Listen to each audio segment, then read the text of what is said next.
Igbo mụrụ nze m ọzọ, anyị ekene unu ọzọ n'ụbọchị uhuruchi tata. Anyị sị unu ụtụtụ ọma, efifie ọma, mgbede ọma, site na ngara ebe isi wee na-esoyere anyị n'iru akwụkwọ n'ụbọchị nke taa na Igbo midia, bụ ebe anyị si wee na-ewetara unu ya bụ ife gbara ọkpụrụkpụ na-eme na ana Igbo dị iche iche, obodo dị iche iche na ana Igbo na obodo nke anyị nọ n'ime ya. Dịka o si dị, ọbụna nke a bụ mgbọsị izizi gị ị na-esonyere anyị n'iru akwụkwọ na Igbo midia, ekabalụ ka imetụ aka n'ebe a na-acha red and subscribe, share ekwe ya, gbakwa ụmụnne anyị ndị ọzọ ka fasịsọ anyị na-esonyekwara anyị n'ihe anyị na-eme dị iche iche na Igbo midia. Dịka o si dị, o nwee nnukwu ya wetara unu ebe akwụkwọ gbasara maka ife na-eme n'obodo a. Anyị ga-achọkwu nke ya bụ ife unu ga-esia ya, unu adọrọpụrụ anyị kọmentị n'ife unu chere n'ụdị nke unu gbasara maka ya bụ ife niile ekwu n'iru akwụkwọ. Alright, over to you, sir. Let the people know what you are fighting to offer. This is why we must not wait for the kind of economic model we want to be established only after we have completely defeated colonialism. Biafra and Ambazonia must begin to trade and regulate the trade and make sure that those who trade pay taxes to both institutions that can be used to be reinvested within communities to create proper systems of education, proper systems of cohesion that keeps our people clean environment and that gives our people respect and dignity. We are not going to wait until we defeat these enemies to establish an education system that is going to develop curriculum of education that responds to economic and socio-economic and political reality. We are not going to sit here and study about fishing and forestry in Norway when you can deal with it down there in Biafra. I told Ambazonians the other day, Singapore got palm. I think from Inigo, Singapore, what it produces in terms of monetary value in palms is $11 billion a year from palms imported from Biafra. It has established a palm industry and subsidiary industry through palm production that creates jobs and opportunities, and that is able to capture the economic potentials, further training, transform the resources at base. So you don't produce palm nuts, you are not able to benefit from it. We are not going to wait until the collapse of these systems to begin to build the kind of society that we promise our people. That is why I agree with the Prime Minister that our own models are different. We are not also going to wait until freedom to shape international politics. When I started discussing with diplomats, I came to realize how limited they were in terms of content, in terms of knowledge. Their knowledge was captured through colonial prison, through economic interest. I came to realize that though France is supporting Cameroon, France has more investment in Nigeria than it has in Cameroon. My people, we are the game changers. We are the disruptors. And I want us to think. We are billionaires, not based on the amount of money that is stuffed in our account, but based on the ideas that we have that can transform our societies today.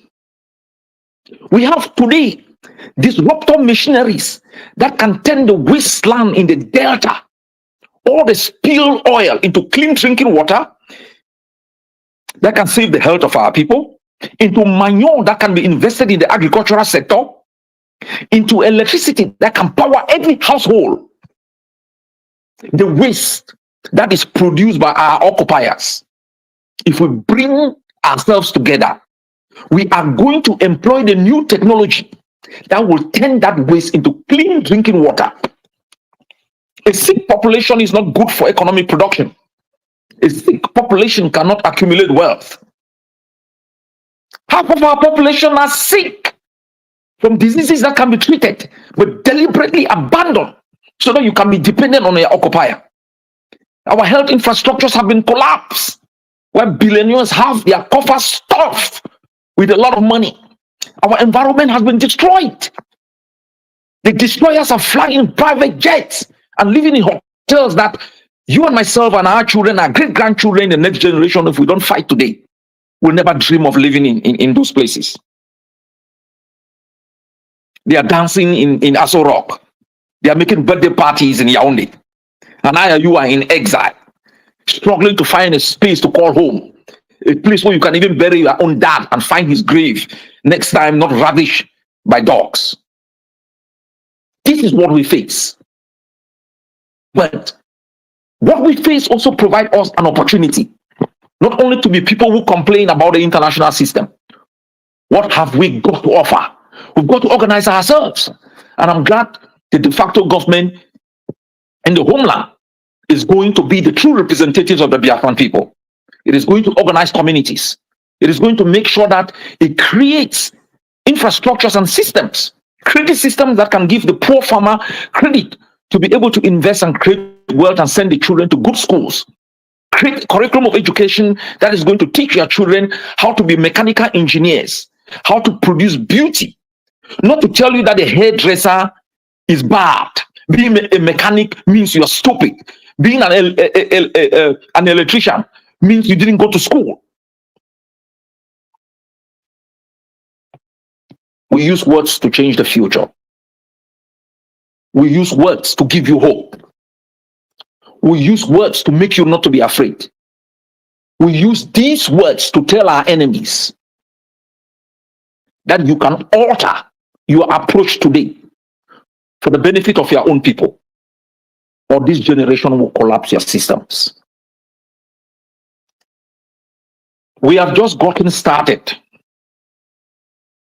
We will not succeed if we blink. We will not succeed if we compromise. We will never succeed if we do not give them method for method and ideal for ideal.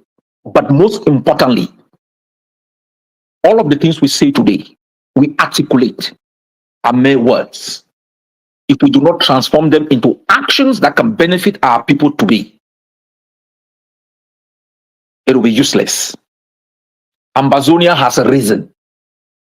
Biafra has risen. Our neighbors and the world better get used to from today that these nations exist. Before they were here, we were here. When they will be long gone, we will still be here. And both flags will still hover and tower over our both nations. All hail Biafra, all hail Amazonia. Thank you very much, Dr. Cho, for that wonderful speech there, touching everything as it is. You know, the enemy has always used this reverse psychology. They always tell you it is your activities that is bringing the military to kill people.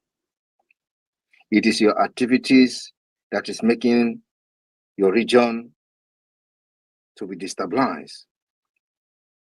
And like you just rightfully pointed out,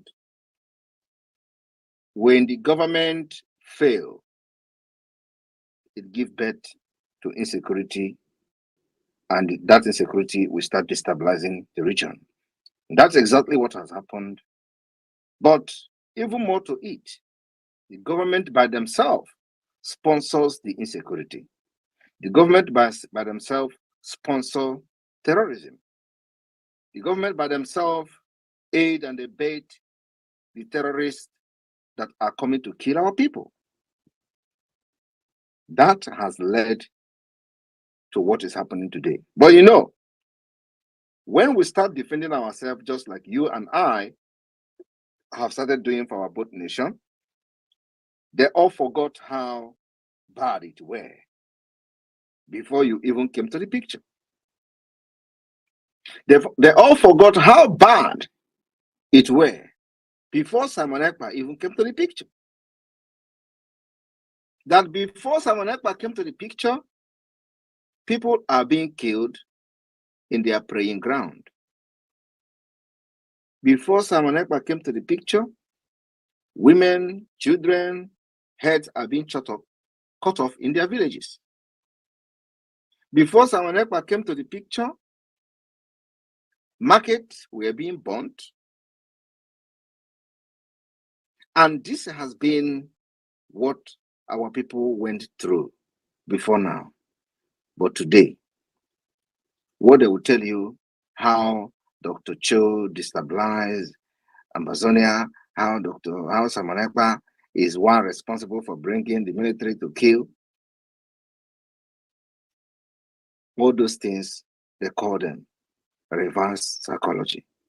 And you know, because we know exactly the importance of freedom of our people, what it will be, how the future will be bright, the education system, social service system, pro-social amenity from the government, because we have lived in the Western world and we have come to understand how the system works here.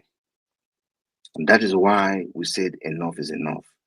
Not only that, that we are also very much versed in international law, the same law that many of these countries, including Cameroon and Nigeria, are signatory to, especially the Universal Declaration of Human Rights. Self-determination right of the United Nations, Nigeria ratified it.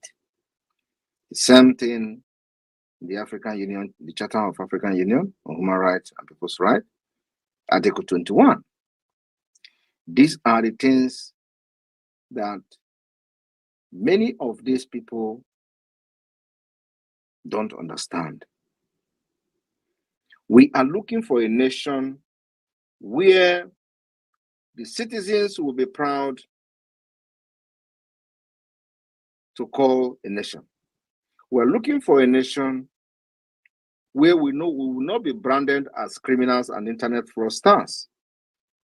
We're looking for a nation where the government will take responsibility of its own citizens. We're looking for a nation where the security of every person will be the first and utmost priority of the government. We're looking for a nation where democracy will be the order of the day, where the people's rights to vote will be counted, respected, where a true democracy and a true democratic process will be implemented to the fullest. We are looking for a country where people can sleep and their two eyes closed, like many of us are sleeping in a different country of residence, because the land is secured. And the Biafra government in exile and Amazonia Governing Council has done that job from the scratch. We in the government in exile of Biafra, we've embarked on the database of the Biafra people. At the same time, like the Dr. Cho mentioned here about the currency of Biafra and Amazonia, we've had extensive discussion, plan, making sure that we put every structure in place. And this structure is already coming to stay. The Biafra coin will be out very soon. The same thing with the Biafra National Identity Card, the Biafra database system, it will be out soon.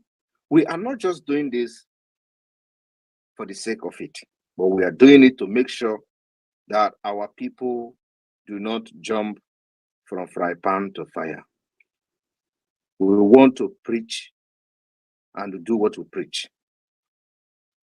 We want to make sure that the freedom we're looking for and the dream that we have for our people are the dream that is realistic, and dream that is achievable, and dream that we put their interests first before anything.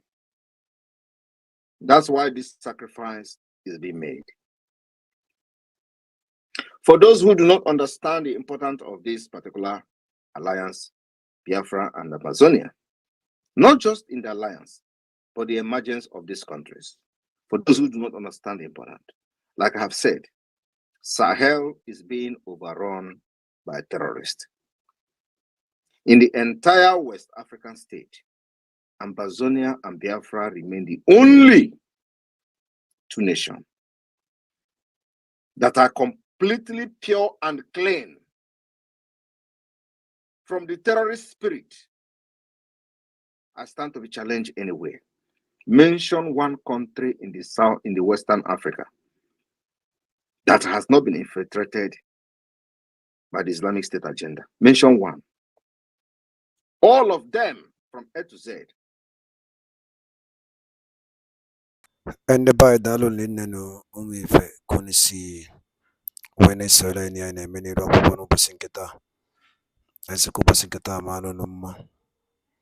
I think which qualia zero, and the cosidi, and the king of the if Prime Minister Kuni Rapo, Zoduki Biabo, Iabo, Ibo Media, Kaisiko when you were telling Kozia do Kemba, Geniki when you pasta Makaya beef. Kabaroke drop for your comment, your own suggestion. Ni endani ne Biafran Prime Minister Kuni Rapo. Thank you so much and stay tuned at Igbo Media. Daro no munem kemesian.